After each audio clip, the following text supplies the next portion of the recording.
some skills that you learned from James back then that you still implement today, and how does that work with him as a teammate? I mean, I think the first thing he taught me is how to travel on a step back. Nah, I'm fucking. No, I think, being able to be around him early on in my career on our Adidas trips and obviously losing to him in the playoffs for 2 consecutive years, you learn a lot about the manipulation of the game, how to attack coverages, how to find different ways to score, how to find different ways to create for people. Him and Chris Paul, were able to kind of give me that guidance. So it's definitely wild that here we are, right? You know what I mean? To be teammates and to be in this situation and hopefully go out there and get a championship. Yeah, for sure. And if there's any rule change that you can implement in today's NBA on or off the court, what would that be? Real change. The way Chris Paul retired, I think, should be changed. I think he deserves a better way to go out. Obviously, he's a hell of a player, hell of a person. I wouldn't be in the NBA if it wasn't for him telling me to go to the NBA. So I think the way his situation kind of went down, I don't know who's right, who's wrong. That's not my position. But for a Hall of Famer, for a legend, for a point guard like that, who's had such a high impact on our game, for him to kind of go out like that, I think it's definitely tough. And I just wish it handled differently. But I wish him nothing but the best. It's a big brother to me, and it's my guy. Donovan, I was wondering, how is your experience playing against Danny Avdija? How can you describe him as an opponent? Man, he's gotten so much better throughout the years, right? Like, we was in Washington, we played against each other a bunch, and to see him become an all-star is definitely a level of respect there. To see the work and time he's put in, we were just talking about this the other day, he's averaging 25, 7, and 7, on a really competitive Portland Trail Blazers team. So credit to him, the work he's put in, it's a testament to the work, and he's only going to get better. Donovan, world's dumbest question. Do you remember how many individual handshakes unique handshakes? A lot. Definitely a lot. I don't know how many, but definitely a lot. Definitely a lot. How do you keep track of it?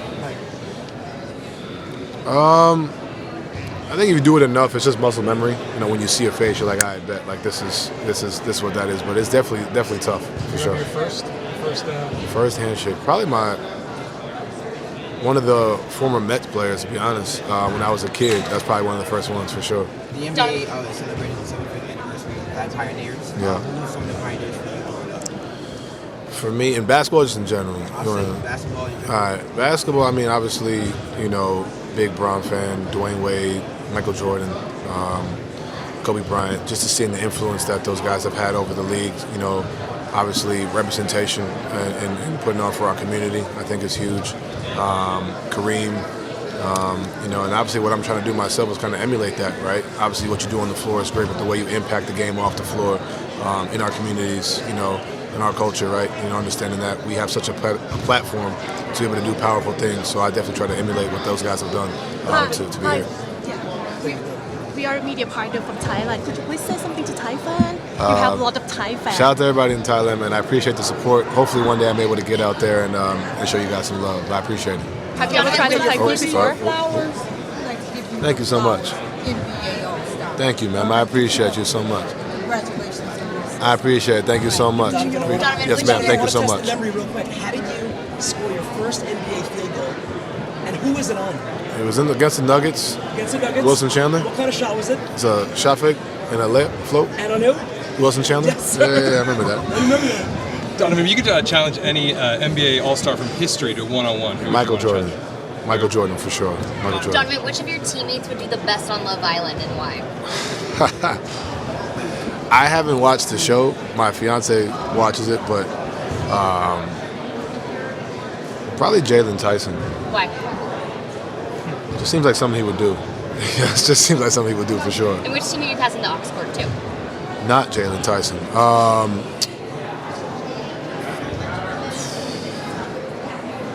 I say James. James is good. Thomas Bryant's pretty good.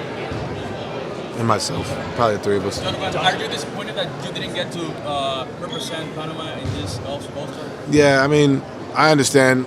Obviously I wanted to definitely represent Panama, and obviously I've spoken about it at length, but, at the end of the day, I'm on the world team, but I'm not going to stop. I was given this, actually. It rubbed off, but it had Panama, and I was given this when I was on my trip to Panama. So even though I'm on the world team, I'm still going to represent the U.S., but still always going to show love to my home country for sure. Donovan, you're a big baseball fan, and the World Baseball Classic is right around the corner. Who you got making the finals? Well, I mean, a lot of guys aren't playing because of the insurance thing, right? I think it's wild. I mean, Puerto Rico. I'm obviously rooting for Panama, not obviously, but obviously Puerto Rico's talented. What do you got? The DR is talented. There's a lot of talent. USA got a team too. I don't really have a favorite to win because I also don't know who's playing because of the stuff. But I always got to show love to Panama for sure.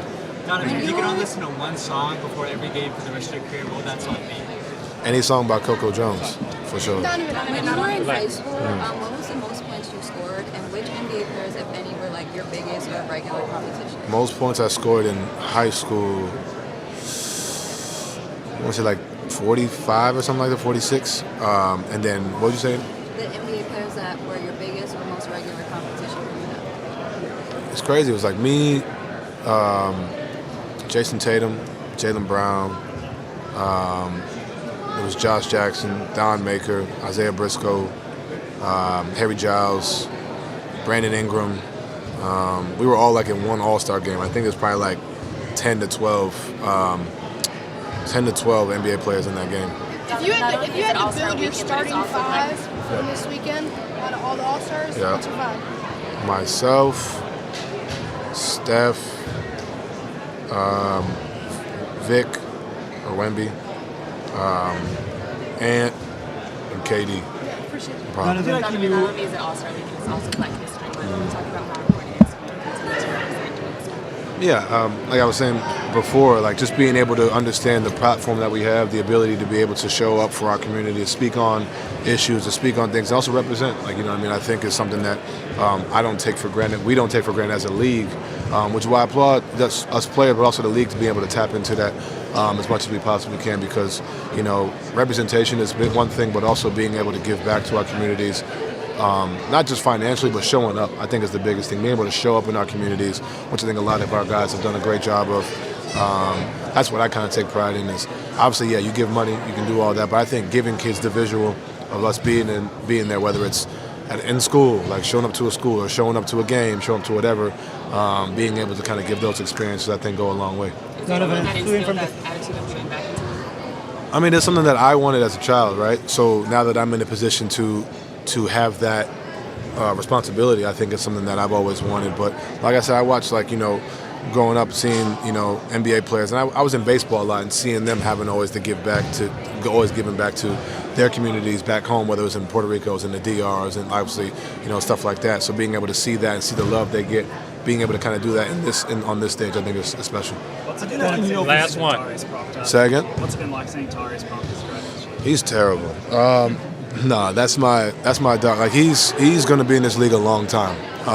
He's a guy that I was very shocked with how mentally ready he was to be in the NBA. He's a guy that we watch film together on the plane. We talk about things on the bench, coverages, what he sees. I know he doesn't play as much right now, but for him to be mentally engaged each night, like that's a special thing for a rookie that you don't typically get, right? So to see that from him, and to see the hunger, the fire, the passion, and the patience too, not getting frustrated, understand that, hey, your time is going to come. It may not be right now, right, but understanding that it's uncanny for a rookie to have that, and you know that's like my little bro, and I take him everywhere I go. I try to show him the ropes because he's going to be in this league a long time. Okay, thank you.